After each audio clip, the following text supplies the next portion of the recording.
one of the things that we're talking about at this conference is what is leadership. Discussion tends to focus on leadership positions. And I know that there's often, and at this conference, some of the questions too have come up, some disappointment about women are not represented at 50% in some of these leadership positions. And what I would like to open up as a thought here is that what's not recognized is that women lead virtually every influence process in the country. And let me give you some examples of that. Women are learning, earning, spending, owning, electing, investing, managing, and creating results at an advantage, frankly, to men.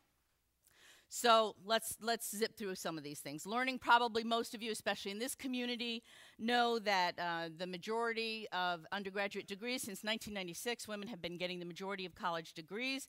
There are 59% of graduate school enrollments. As a matter of fact, at this point, when you look at 26 to 29-year-olds, women are still, when you look at 27% of men in that age range have a college degree. 35% of women in that age range have one.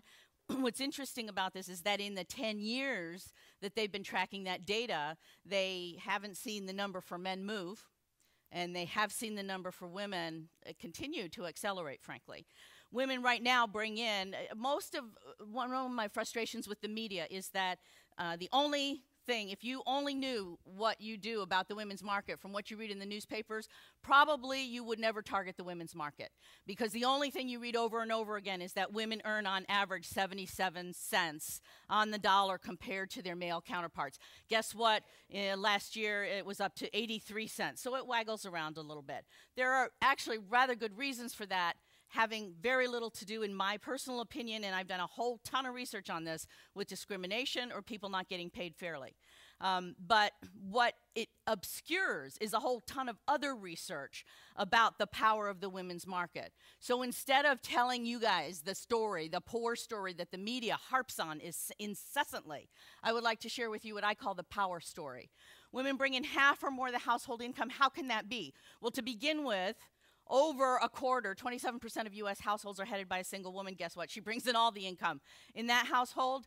And secondly, in the households where there are couples, and U.S. Census is trying to keep up with definition of couples households, but they bring in more than their husbands in about 30, working wives bring in more than their husbands in about 30% of those of total U.S. households, and about the same in 20%. Tom Peters has been saying for a long, long time, much to his frustration, usually when Tom Peters says something, people get on the bandwagon. And he is still stomping and screaming about this. God bless him. I call him the father of marketing to women. He really is. He's been talking about this longer than anyone else. The economy of U.S. women is larger than the entire economy of Japan. Now, Japan is having some struggles right now, but as we know, up until very recently, it was a significant economy. To just say the women of the United States spend or have a larger consumer economy than that. Women control or influence 81%. I'm in a fight with a numbers guy at the Wall Street Journal right now about this 81% number. If you want backing for that, because sometimes people do. This number gets challenged. I'm posting it on my website next week. Spending, I didn't have time to do it this week because I was doing this conference. Women spend way more than any other sector. There are entire subsectors of the advertising industry, for example, where I spent 10 years, focused on how do you do a better job marketing to certain niche populations. And people say, oh, Marty, marketing to women, what a nice little niche. I'm sorry, it is not a nice little niche, and I'm testy about that. Okay? It is not a nice little niche. When you look at, people say teens, billions. That's why I never quote numbers in the billions and billions of dollars. Billions, pah, who cares about billions? I'm talking trillions here. All right? So, but people will say teens spend these many billions, Asian Americans, Black Americans, African Americans, all these people, worthy, focused targets. But if you haven't done a good job targeting women first, you're really not making the best use of your budget. By the way, that goes for B2B spending as well. Women spend at least, I don't have a precise number here, but at least 51% of corporate budgets as well. Why is that? They're the majority of purchasing agents, managers, wholesale, retail buyers, and they're the far majority of HR. Guess who decides on health plans? They are the majority of financial managers who are involved in decisions on where the company is going to get its employee financial plans. Women also have been driving the entrepreneurial economy. This is according to the Fortune Small Business, but they've been starting businesses at about twice the rate of men for about 15 years at this point. And they have a better track record reaching the 5-year survival point, according to banks. That is a key benchmark, and they have a better track record reaching that. Electing women are the majority of the population to begin with, as we know, but in addition to that, more women vote than men. In the last presidential election, 66% of women went to the polls compared to 62% of men. This is an old number, and I'm waiting for the new number to come out, but I'm a little bit dependent on somebody to publish the new number. But just even as far back as 1997, the Wall Street Journal reported that 47% of individuals with over $500,000 in investable assets were female. As of 2001, the Federal Reserve said that women controlled 51.3% of wealth. I am seeing numbers right now. People have been predicting that as of this last year, 2010, that women would be controlling 60% of U.S. wealth. I believe they are. I'm still waiting for a number that I feel is hard enough that I want to put in my presentation. But I'm seeing the number quoted all over the place. It's just I think that they're quoting the projection instead of the actual. Thank you. Philanthropy. In 2005, women have recently exceeded men in terms of charitable giving. Up until recently, it was always men who gave more money. These days, well, in 2005, the latest number I could find, according to IRS data, men gave $17 billion, women gave $21 billion, and there's a whole different mindset of philanthropy with women. And I mention that because this audience, I would think, would want to be aware of that. JP Morgan, 2/3 of their philanthropic services clients are women. So I'm going to talk in just a moment in a little bit more depth, because this is a leadership conference about managing and creating business results.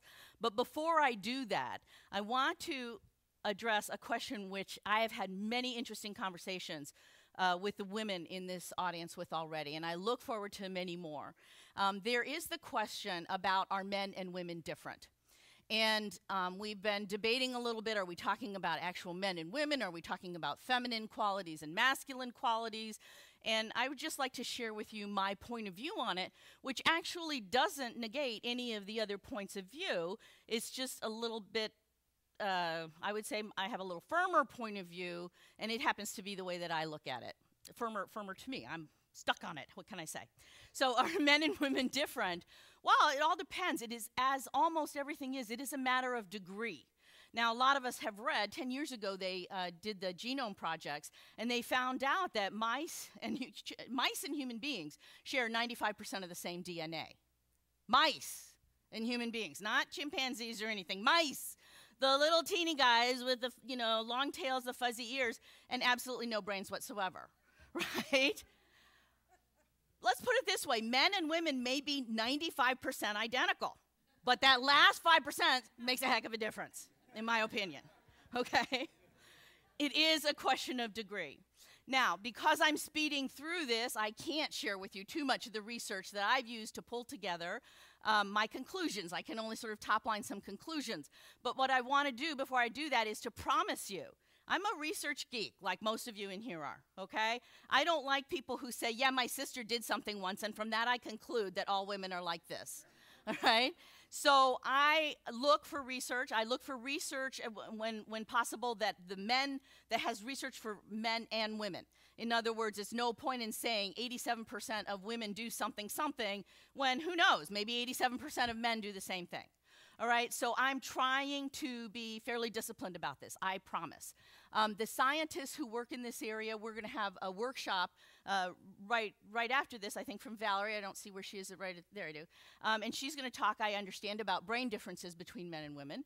But a lot of new learning has come from the fact that people can now see brains while they're singing and humming and doing math problems, all right, and figure out where the blood flow is. And they can see that the blood goes to different places in men and women when they're doing different tasks. That's only one of the many sources, though.